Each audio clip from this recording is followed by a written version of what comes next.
Mismong si Pangulong Bongbong Marcos ang nagsasabing hindi raw totoo na kusang sumuko si Pastor Apollo Kibuloy.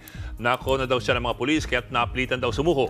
Ang kampo naman ng pastor humiling ng house arrest o hindi kaya ay ilipat daw siya sa kustodiya ng AFP. Nasa frontline ng balitang yan, Gio Robles.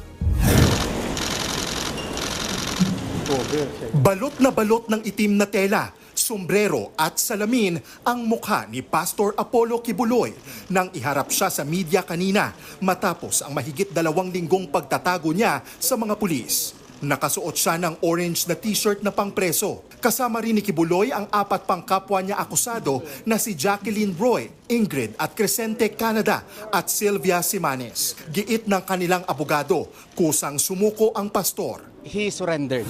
Note that the police has been there for the past 15 days. Pero hindi talaga siya nakita. He did not want anymore his flock to further suffer.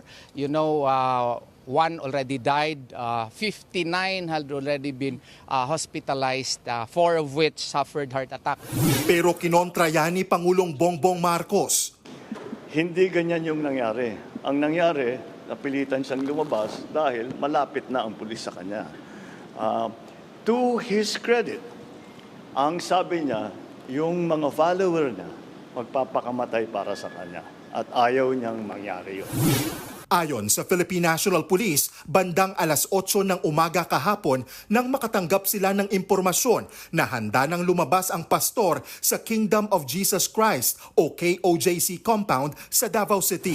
Agad daw pumosisyon ang nasa 1,000 tauhan ng Special Action Force o SAF at Special Weapons and Tactics o SWAT para palibutan ang gusaling na tukoy na pinagtataguan ng pastor.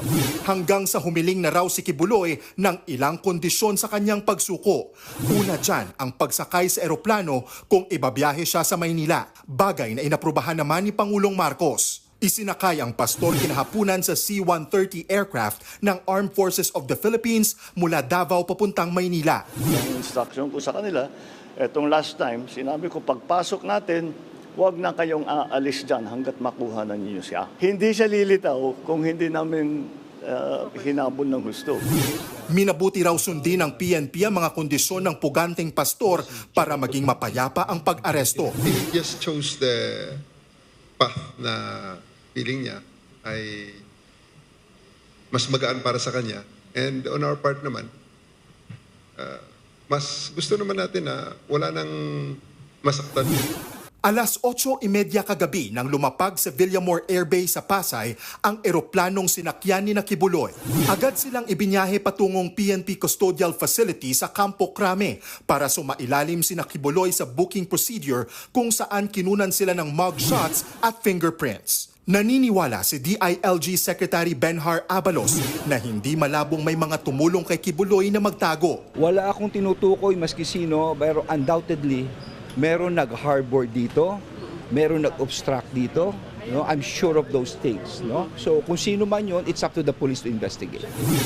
Bumuelta rin si Abalos sa sinabi ng isa pang abogado ni Kibuloy na si Attorney Ferdinand Topacio na epal daw ang kalihim matapos inanunsyong nahuli na ang pastor. Dito pa ito yung epal talaga.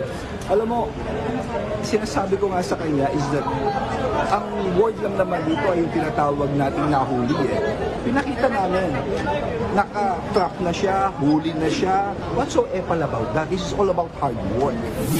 Isiniwalat din ni Abalos na sinampahan sila ni PNP Chief Romel Marbil ng patong-patong na kaso ni dating Pangulong Rodrigo Duterte gaya ng malicious mischief o paninira ng isang private property. Kaugnay pa rin yan sa ginawang manhunt ng mga pulis kay Kibuloy sa KOJC compound.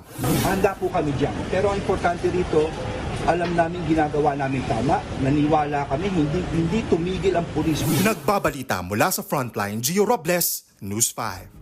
Mga kapatid, Lucy Cruz Valdez po, maging maalam at may pakialam sa mga napapanahong balita sa bansa. Tumutok at mag-subscribe sa News 5 social media pages.